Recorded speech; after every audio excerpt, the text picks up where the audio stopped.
नमस्कार, स्वागत है आपका तहलका इंडिया न्यूज में। आपके साथ मैं हूं दिग्विजय सिंह चौहान। उत्तराखंड एक्सप्रेस देख रहे हैं आप। उत्तराखंड एक्सप्रेस में नजर डालते हैं तेज रफ्तार खबरों पर। देहरादून नगर निगम साफ सफाई को लेकर एक महत्वपूर्ण कदम उठाने जा रहा है। अब देहरादून के 72 गांव में सफाई कार्य को लेकर हर महीने 50 लाख रुपए खर्च किए जाएंगे ताकि शहर साफ रह सके। आपको बता दें कि दून नगर निगम 72 गांव में सफाई कार्य को लेकर हर महीने 50 लाख रुपए खर्च करेगा। साथ ही मुख्य बाजारों में सार्वजनिक स्थलों पर महिलाओं के लिए शौचालय भी बनवाए जाएंगे। मुख्य नगर आयुक्त ने ये जानकारी दी है। देहरादून में पोक्सो कोर्ट ने एक ऐतिहासिक फैसला सुनाते हुए मानव तस्करी और देह व्यापार के मामले में 8 लोगों को सजा सुनाई, जिसमें 5 युवक और 3 युवतियां शामिल हैं। मानव तस्करी, देह व्यापार करवाने वाले 5 युवक और 3 युवतियों को पोक्सो कोर्ट ने सजा सुनाई है। यह मामला साल 2015 में सहसपुर थाना क्षेत्र का है, जिसमें मानव तस्करी और देह व्यापार के मामले में मुकदमा दर्ज किया गया था। मानव तस्करी के इस मामले में 8 लोगों को आरोपी बनाया गया था, जिसमें करीब 4 साल के बाद कोर्ट ने 7 आरोपियों को 12-12 साल की कठोर सजा और 20-20 हजार का अर्थदंड लगाया है। वहीं इस मामले में एक धारा 376 के आरोपी को 8 साल की सजा और 20,000 रुपए का जुर्माना सुनाया गया है। सितारगंज का सामुदायिक स्वास्थ्य केंद्र इन दिनों बदहाल स्थिति में है। सरकारी हॉस्पिटल में मरीजों को लेकर कोई भी सुविधाएं यहां पर नजर नहीं आती हैं। सरकारी एक्सरे मशीन के साथ ही तमाम मशीनें खराब पड़ी हैं। तमाम मशीनों के खराब होने के चलते लोगों को यहां पर सुख सुविधाएं नहीं मिल पा रही हैं, जिस वजह से लोगों को दिक्कतों का सामना करना पड़ता है। सामुदायिक स्वास्थ्य केंद्र सितारगंज भी उत्तराखंड के दूसरे सरकारी अस्पतालों की तरह बदहाल स्थिति में पड़ा हुआ है। केंद्र सरकार एक तरफ लोगों को आयुष्मान स्वास्थ्य कार्ड बांट रही है, तो वहीं दूसरी तरफ इस अस्पताल की स्थिति यहां पर बदहाल नजर आती है। सरकारी अस्पतालों की स्थिति बड़ी दयनीय है। पूरे उत्तराखंड में डॉक्टरों की तैनाती भी पूरी नहीं है, तो वहीं दूसरी ओर जिन अस्पतालों में थोड़ी बहुत सुविधाएं हैं, वहां पर मरीजों को वो सुविधाएं मिल नहीं पाती हैं। सितारगंज के इस अस्पताल का हाल भी कुछ इसी तरह से नजर आता है। नैनीताल की ऊंची पहाड़ियों पर इन दिनों चारों ओर सिर्फ बर्फ नजर आ रही है। वहीं जनपद के दूरस्थ क्षेत्रों में मानो बर्फ ने अंबार लगा दिया हो। स्थानीय जनता बर्फ से खुश है, तो वहीं कड़कड़ाती ठंड से परेशान भी है।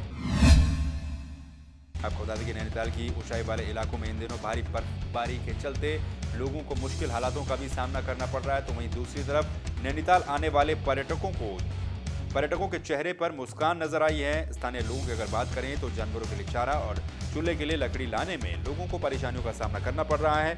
वहीं बड़ी गाड़ी छोड़कर लोग छोटी गाड़ी से सफर कर रहे हैं। सितारगंज के कोतवाली क्षेत्र में सीओ सितारगंज ने अमन चैन को लेकर एक बैठक की। इस बैठक में आने वाले त्योहारों को शांतिपूर्वक मनाने को लेकर चर्चा की गई। बैठक में आए लोगों का कहना था कि सितारगंज क्षेत्र हमेशा से ही शांतिपूर्वक क्षेत्र रहा है। आज तक सभी धर्मों के लोग शांतिपूर्वक त्योहार यहां पर मनाते नजर आते हैं, चाहे वो हिंदू हो या मुस्लिम हो। सितारगंज में हुई अमन के लिए इस बैठक में सीओ सितारगंज भी मौजूद थे, तो वहीं हिंदू और मुस्लिम दोनों समुदाय के लोग यहां पर उपस्थित थे। इन लोगों के द्वारा बताया गया कि शांतिपूर्वक त्योहार मनाने के लिए इसी तरह से बैठक का आयोजन किया जाता है। रुड़की के मतलबपुर में गृह क्लेश के चलते एक किशोरी ने फांसी लगाकर खुदकुशी कर दी। घटना के समय पर केवल उसकी बहन मौजूद थी, जबकि मां खेत में चारा लेने गई हुई थी।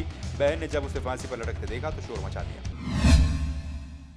दूसरी बहन के शोर शराबे की आवाज सुनकर आसपास के लोग मौके पर पहुंचे और किशोरी को अस्पताल पहुंचाया गया, जहां पर डॉक्टरों ने इस किशोरी को मृत करार दे दिया। किशोरी ने फांसी क्यों लगाई, इसकी पूरी जानकारी नहीं मिल पाई है, लेकिन फिलहाल पुलिस पोस्टमार्टम रिपोर्ट का इंतजार कर रही है। रुड़की के मंगलौर में किसान नेता की दुकान के सामने खरीदने गए कार सवार 4 युवकों को जमकर पीटा गया, जिसके बाद अफरा तफरी का माहौल बन गया। दुकानदारों ने युवकों की घेराबंदी कर दी। सभी आरोपी अपनी कार छोड़कर मौके से फरार हो गए। इस दौरान गुस्साए दुकानदारों ने कार में भी जमकर तोड़फोड़ की। सूचना मिलते ही पुलिस मौके पर पहुंची और कार को कोतवाली ले जाकर जांच शुरू कर दी है। काफी समय तक चले इस हंगामे के बीच पुलिस ने समझा बुझाकर मामले को शांत किया। अलकनंदा और मंदाकिनी नदी का संगम तट समेत कोटेश्वर तीर्थ अब बड़े पर्दे पर नजर आने वाला है। RTM entertainment private limited Mumbai और नेटरेक्स एंटरटेनमेंट प्राइवेट लिमिटेड मुंबई की टीम ने इन जगहों पर भ्रमण कर लोकेशन का चयन किया है। जल्द ही बॉलीवुड की फिल्म की शूटिंग इन जगहों पर की जाएगी। रुपया की कई जगहें बड़े पहले पर्दे पर एक बार फिर से नजर आने वाली है। अप्रैल महीने में यहां पर बॉलीवुड की हिंदी फिल्म की शूटिंग होगी, जिसके लिए स्थानों का चिन्हीकरण कर लिया गया है। प्रकृति की अनुपम छटाओं से परिपूर्ण रुद्रप्रयाग जनपद मुख्यालय के कई तीर्थस्थल बॉलीवुड को भी भा रहे हैं। यही कारण है कि बॉलीवुड अब इन फिल्मों पर शूटिंग करने जा रहा है। जल्द ही अलकनंदा और मंदाकिनी की अटखेलियां बड़े रुपहले पर्दे पर नजर आने वाली है।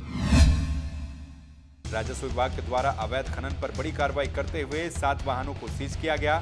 सीज किए गए वाहनों में से 2 डंपर और 5 ट्रैक्टर ट्रॉली शामिल हैं। दरअसल ये पूरा मामला भगवानपुर तहसील का है। भगवानपुर तहसील में राजस्व विभाग को कुछ दिनों से स्थानीय लोगों के द्वारा बुग्गावाला से अवैध खनन सामग्री लेकर ट्रैक्टर ट्रॉली और डंपर ले जाने की सूचना मिल रही थी, जिस पर कार्रवाई करते हुए राजस्व विभाग की टीम ने सुबह खेड़ी सिकरोड़ा मार्ग पर सघन चेकिंग अभियान चलाया। इसमें कई वाहन संलिप्त पाए गए। तहसील प्रशासन ने कार्रवाई करते हुए 7 वाहनों को यहां पर सीज किया है, जिसको लेकर खनन माफियाओं में खलबली मच गई। नायब तहसीलदार ओम प्रकाश सिंह ने बताया कि इस प्रकार की कार्रवाई विभाग के द्वारा पहले भी की जाती थी, अब भी की जा रही है और आगे भी की जाती रहेगी। प्रदेश में भिक्षावृत्ति में भिखारियों के खिलाफ पुलिस अभियान चला रही है। इस अभियान के तहत भिखारियों को चिन्हित किया जा रहा है। खासतौर पर बच्चों को भिक्षावृत्ति में लाने के पीछे के असली कारणों को भी पुलिस तलाश रही है। पुलिस भीख मांगने वाले बच्चे कहां से आते हैं, इसमें कौन शामिल होता है, इसकी पूरी पड़ताल करने जा रही है। पिछले साल 2018 में भी पुलिस ने यह अभियान चलाया था, जिसमें 283 भिखारियों का दोबारा से सत्यापन किया जाएगा। इस बार बच्चे, महिलाएं, पुरुष भिखारियों को जनपदवार चिन्हित किया जा रहा है। यह अभियान 20 मार्च तक चलेगा। उत्तराखंड एक्सप्रेस के इस बुलेटिन में फिलहाल यहां पर रुकने एक छोटे से ब्रेक के लिए, लेकिन ब्रेक के पास भी खबरों का सिलसिला जारी रहेगा।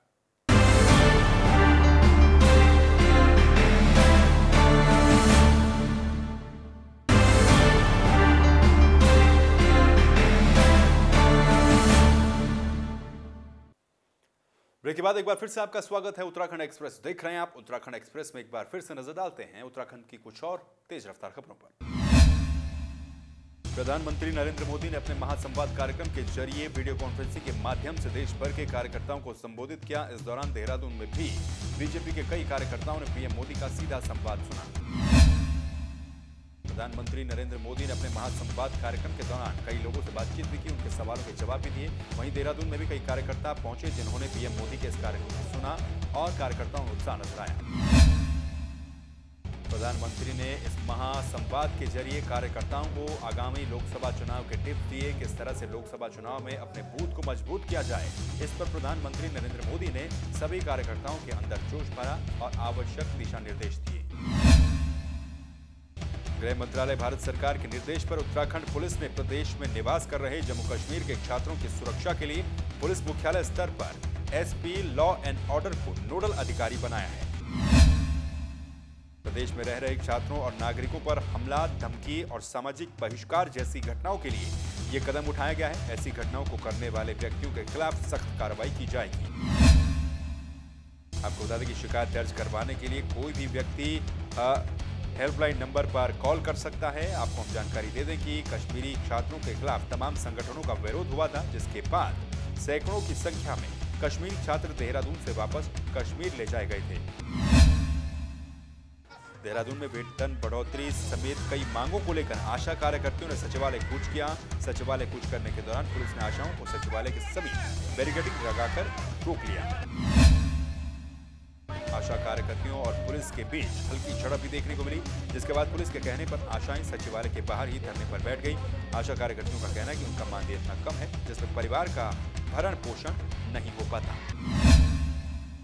आशा कार्यकर्ताओं ने अपनी नाराजगी जताते हुए कहा कि 2006 में उनका 400 से 600 रुपए मानदेय किया गया था, लेकिन 2019 तक उनके मानदेय में कोई भी बढ़ोतरी नहीं हुई। गन्ने का समर्थन मूल्य 400 रुपए प्रति क्विंटल करने समेत अपनी कई मांगों को लेकर किसानों ने देहरादून में धरना प्रदर्शन किया। इस दौरान कई तरह से केंद्र सरकार और राज्य सरकार पर निशाना साधा गया और मांग भी की गई। किसानों ने कहा कि गन्ने का समर्थन मूल्य 400 रुपए प्रति क्विंटल किया जाए, साथ ही किसानों के ऊपर देश भर में छोटे बड़े सभी कर्जों को माफ किया जाए। ये मांगे किसानों के द्वारा की गई। साथ ही आपको बताते चले कि केंद्र सरकार किसानों की तरफ कोई ध्यान नहीं दे रही है, ये भी किसानों के द्वारा कहा गया और जल्द ही ध्यान न देने पर उग्र आंदोलन की भी किसानों ने चेतावनी दी। देश के अंदर पड़ोसी मुल्क से तनाव को देखते हुए जहां पूरा विपक्ष सरकार के साथ है, साथ ही सेना की बहादुरी को भी सलाम कर रहा है। चुनाव के लिए सभी चुनावी कार्यक्रमों को आला कमान के अनुसार रद्द कर दिया गया है। कांग्रेस प्रवक्ता ने ये जानकारी दी। कांग्रेस प्रवक्ता गरिमा दसौनी का कहना है कि इस वक्त देश में तनाव के माहौल को देखते हुए पूरा विपक्ष सरकार और सेना के साथ खड़ा है। हमारी सेना ने बेहद ही पराक्रम दिखाया है। इसी के चलते कांग्रेस ने अपने तमाम चुनावी कार्यक्रमों को स्थगित कर दिया है। हालांकि अगर चुनाव होते हैं तो कांग्रेस पूरी तरह से तैयार है। उत्तराखंड के काशीपुर में बसपा सुप्रीमो मायावती और समाजवादी पार्टी के अध्यक्ष अखिलेश यादव को फेसबुक पर अभद्र टिप्पणी किए जाने से काशीपुर के बीएसपी कार्यकर्ताओं में वाल आ गया, जिसके बाद बीएसपी के दर्जनों कार्यकर्ताओं ने पुलिस अधीक्षक का घेराव किया। आपको बता दें कि बीएसपी के कार्यकर्ताओं ने नाराजगी जताते हुए पूर्व मेयर प्रत्याशी डॉक्टर M.A. राहुल के नेतृत्व में क्षेत्र के अपर पुलिस अधीक्षक डॉक्टर जगदीश चंद्र का घेराव किया और टिप्पणी करने वाले व्यक्ति के खिलाफ तहरीर सौंपते हुए सख्त से सख्त कार्रवाई की मांग की है। आपको बता दें कि बीएसपी कार्यकर्ता गोविंद सिंह ने अपनी फेसबुक आईडी पर मायावती और अखिलेश यादव की संयुक्त फोटो डाली थी, जिस पर व्यक्ति ने दोनों को गाली गलौज कर कई अभद्र शब्द भी लिखे थे, जिसके बाद नाराज बीएसपी कार्यकर्ताओं ने एसएसपी का घेराव किया। लक्सर में घंटों जाम लगने से शुगर मिल के पेराई सत्र के कारण आम लोगों को परेशानियों का सामना करना पड़ा है। आपको बता दें कि इन दिनों पेराई सत्र शुरू हो चुका है, जिसके चलते लक्सर में घंटों जाम की स्थिति बन रही है। आपको बता दें कि शुगर मिल के बंद पड़े पेराई सत्र का काम शुरू होते ही गन्ने से लदे वाहनों की लाइनें लगनी शुरू हो गई। कस्बे में इतनी लंबी लाइनें लग रही हैं कि जाम को खुलने में घंटों लग जाते हैं। आपको बता दें कि जाम सीजन में ही नहीं बल्कि हर सीजन में इसी तरह से लगता है, लेकिन इसके बावजूद शुगर मिल कोई पुख्ता इंतजाम यहाँ पर नहीं कर पाती। अल्मोड़ा में राष्ट्रीय कौशल विकास निगम के तत्वाधान में अल्मोड़ा राजकीय इंटर कॉलेज के प्रांगण में रोजगार मेले का आयोजन किया गया, जिसमें बेरोजगार युवाओं को रोजगार से जोड़ने के लिए इस मेले का आयोजन किया गया और कई युवाओं ने यहाँ पर प्रतिभाग भी किया। इस मेले में उत्तराखंड सहित दिल्ली की 40 कंपनियों ने प्रतिभाग किया। एक तरफ सरकार रोजगार को बढ़ावा देने के लिए रोजगार मेले का आयोजन कर रही है, तो वहीं अल्मोड़ा में ही पिछले 7 महीनों से आग फैक्ट्री बंद पड़ी है, जिसको लेकर आज कर्मचारियों ने आमरण अनशन पर बैठे हुए हैं, लेकिन उनकी कोई नहीं सुन रहा।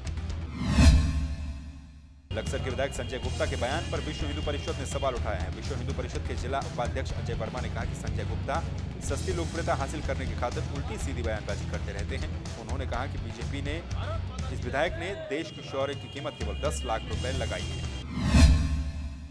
अजय वर्मा ने बताया कि मैं उन्हें चैलेंज करता हूं कि वो अपने परिवार के किसी सदस्य को सेना में भर्ती करवाए और उनसे जैश ए मोहम्मद के सरगना मसूद अजहर का सिर कटवा कर मंगवाए, तो मैं अपनी तरफ से उसे 1 करोड़ रुपए इनाम दूंगा। उन्होंने कहा कि लक्सर विधायक उल्टे सीधे बयान देकर अपनी बुरी आदत से बाज नहीं आते हैं। रुद्रप्रयाग के उच्च हिमालयी और मध्य हिमालयी क्षेत्रों में लगातार बर्फबारी का असर अब पक्षियों पर साफ तौर पर पड़ता हुआ नजर आ रहा है। हिमालयी क्षेत्रों में बर्फबारी के चलते विभिन्न प्रजाति की पक्षियां निचले इलाकों में चहलकदमी करती हुई नजर आ रही हैं। इन पक्षियों को देखने के लिए सैलानियों की भी आवभगत शुरू हो गई है। इसी को देखते हुए साहसिक पर्यटन विभाग अब बर्ड वॉचिंग की योजना बनाने जा रहा है। इस वर्ष हो रही लगातार भारी बर्फबारी के चलते पिछले कई सालों के रिकॉर्ड टूट गए। कई सालों में ऐसा हुआ जब फरवरी के अंतिम पखवाड़े तक बर्फबारी होती रही।